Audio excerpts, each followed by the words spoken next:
ረዳት እናም እንኳን ተሽሏት መጣች። ሌላውስ ሌላ ነው። ልጄ አክስት በምን ምክንያት ነው እንደዛ የሆነችው? አያቴ ልክ እናቴ እንደሞተች እሷ ነበረች ከጎኔ የነበረችው፣ ግን ሳናስበው እንደዛ ሆነች እና እንዴት እንደዛ እንደሆነች ራሱ ግራ ገብቶኝ ነበር። ወይ እህቷ ስለሞተች በጣም አዝና ሊሆን ይችላል። ስትረስ ውስጥ ገብታ ራሷን መቆጣጠር አቅቷት ሊሆን ይችላል። አዎ አያቴ እንደዛ ይሆናል።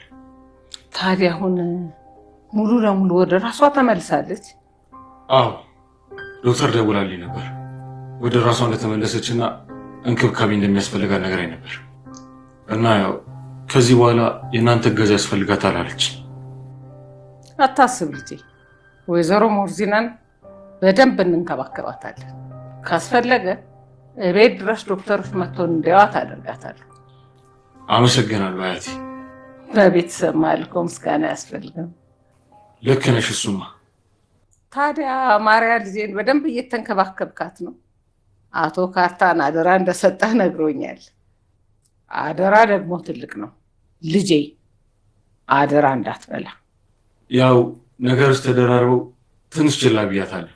አሁን ግን ያለፈውን ረስቼ አዲስ ህይወት ያስፈልገኛል። አክስቴም ማርያም እዚህ ስላለች በጣም ደስ ብሎኛል። አያቴ ወደ ራሴ እመለሳለሁ። እመኝ። ጥሩ ልጄ፣ ያለፈው አልፏል። ማሰብ ያለብን ለሚመጣው ብቻ። ልክ ብለሻል አያቴ። በቃ ወደ ክፍሌ ልሂድ። ከፈለከኝ ምንጊዜም አለሁ።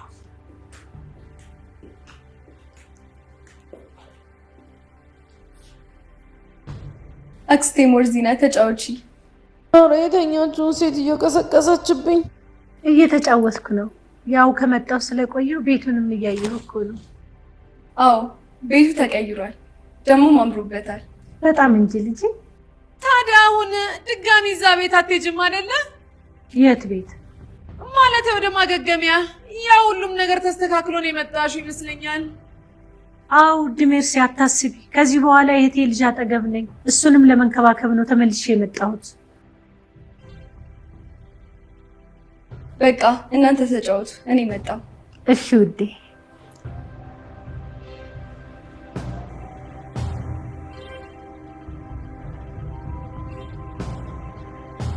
ይህ ድሌ እቺ መንቃራ ከዚህ ሴትዮ ጋር ጥላዬ ልትሄድ ነው። እሺ ውድ ሜርሲ፣ እንዴት ነሽ? አሁን ብቻችን ነን፣ ማውራት እንችላለን?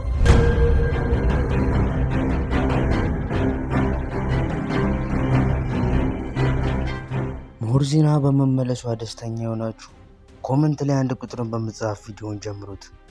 እንደሚታወቀው ሜርሲ ቤት ውስጥ ቁጭ ላይ ያለ ሞርዚና መታበራ አንኳኩታለች። ሜርሲ ሜዳ በሩን ስትከፍት እሷ እንደሆነች ታይና በጣም ትደነግጣለች። እንዴት መጣሽ ማለቴ እያለች ተቀባጥራለች። ሞርዚናም አሁን ተሽሎኝ ነው የመጣሁት እና በባክሽ ታስገቢኝ ትላታለች። የዚህ ሰዓት ሜርሲ በጣም ይቅርታ ሳልጠይቅሽ በመምጣትሽ ግን በጣም ደብሮኛል፣ አጥፍቻለሁ፣ በጣም መጠየቅ ነበረብኝ አንቺን ትላታለች። ሞርዚናም ችግር የለም አምነን ልጄና ሌሎቹም ጠይቀውኛል በቂ ነው ትልና እንድታስገባ ጠይቃ ወደ ውስጥ ትገባለች። ቤት ውስጥ ምናምነን ተሰብስበው ቁጭ ብለው ነበርና ታገኛቸዋለች፣ ሰላምን ትላቸዋለች። አምነን ቀድሞውንም መውጣቷን አውቆ ስለነበር ብዙም አልተደነቀም ነበር። ቤሊን ግን አላወቀችም ነበርና ተነስታ ሰላም ትላታለች። ሁሉም ቤተሰቦቹ ይታወቃታል። እንደሚታወቀው እሷ ሜርሲን ከዚህ ለማስወጣት አስባ እያለ ነበር ሲሄና ሜርሲ በሰሩት ተንኮልና ሽሪት ምክንያት ልታብድ የቻለችው። አሁን ላይ ግን እሷ ስለተመለሰች በብዙ ጎን ጥሩ ነው ብዬ አስባለሁ። ምን መሰላችሁ ላስረዳችሁ።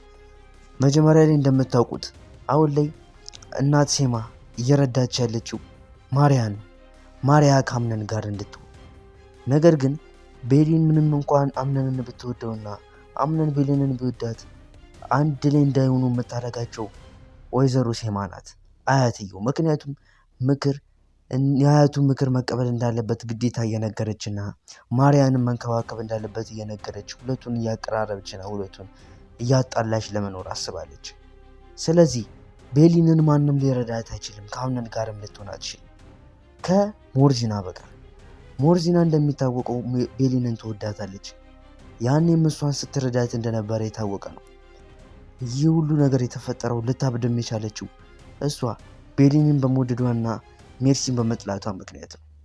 ስለዚህ አሁን ላይ እሷን በእናቱ ቤተሰብ ትገናኛለች፣ እናት ሴማም በአባቱ ትገናኛለች። ስለዚህ አቶ አምነን አዳልቶ ብቻ አያቱ የሚሰማበት ምንም አይነት ምክንያት አይኖርም። ሁለቱንም መስማቱ ግዴታው ነው። ምንም እንኳን ግራ ቢጋባም አማራጭ ስለሌለው ነገሮችን መሀል ላይ ቆሞ እንዲያመዛዝን ይገድዳል። ስለዚህም አሁን ላይ ሞርዚናና ወይዘሪት ሴማ መጣላታቸው የማይቀር ነገር ነው። ይህን ሁላችንም ልንቀበለው ይገባል። ምክንያቱም አሁን ላይ ሁለቱም የሚፈልጉት ሌላ ነው። አምነንን ሊደሩት የሚፈልጉት አንደኛዋ ከቤሊን ጋር፣ አንደኛዋ ደግሞ ከማሪያ ጋር። ስለዚህ የልጃቸውን ወይም ደግሞ የእህታቸውን ልጅ አሊያም ልጃቸውን ለመዳር ካሰቡት ሰው ጋር መዳር ካልቻሉ ሁለቱም መጣላታቸው የማይቀር ነገር ነው። ስለዚህ አሁን ላይ ጦርነቱ በሞርዚና እና በወይዘሪት ሴማ መካከል የሚቀጥላል ብዬ አስባለሁ። እናንተ ከማን ጎን ናችሁ? ሀሳባችሁን አስቀምጡልኝ። ነገር ግን ሞርዚና አሁን ላይ ከወይዘሪት ሴማ በእስ ያለች ሆኗ ብልጠትም ያላት ብትሆንም ነገር ግን የወይዘሪት ሴማ ያላት የእጅ ርዝመትና ብዙ ሰዎች ማወቋ እንዲሁም ኮሚኒኬሽን ስላላት ብቻ እሷም ጨዋታውን በቀላሉ ትሸነፋለች ብዬ አላስብም። ሁኔታውን አብረን የምንከታተል ይሆናል። ነገር ግን ወይዘሮ ሞርዚና በማምጣቷ የተደሰታችሁ እንዳልኩት ኮመንት ላይ 1 ቁጥርን በመጻፍ ደስታችሁን አሳዩ። እናም በሌላ በኩል አምነን እንደሚታወቀው በዚህ ሰዓት ላይ ቤሊንን አኩርፏታል ስላልነገረችው ስለደበቀችው። ነገር ግን ይህ ጊዜያዊ ኩርፊያ ነው እንጂ መልሶ መታረቁ የማይቀር ነገር ነው። ታዲያ ማሪያን በዚህ የአባቱ ጓደኛ ለአባቱ በዋለለት ውለታና ማሪያ የልጅነት ጓደኛው ስለሆነች ብቻ በዛ አማካኝተው እሱን ሊያጠምዱት እየሞከሩ ነው የሚገኙት። እሱም ውለታን በመቁጠሩና መልሶ ለመክፈል ባለው ፈቃደኝነትና ጉጉት ምክንያት እሱ የእነሱ መረብ ላይ ሊወድቅ ይችል ነበር። ነገር ግን አሁን ሞርዚና ስለመጣች እሷም ከቤሊን ጋር የሚበት ሌላ መንገድ ትፈልጋለች ብዬ አስባለሁ። ለማንኛውም በዚህ መንገድ ላይ ካፓረግ ይላችኋለሁ። እናንተ ማሳወሲታችሁ ኮመንት ላይ እንድታስቀምጡልኝ እያልኩ እኔ ወደ መሰናበቻ ይደርሻለሁ። እናም እኔ እዚህ ጋር ስሰናበታችሁ በታላቅ ደስታ ነው። ቀጣይም በሌላ ሪካፕ ስለምንገናኝ ቻናሉ ሰብስክራይብ እና ቪዲዮ ላይክ በማድረግ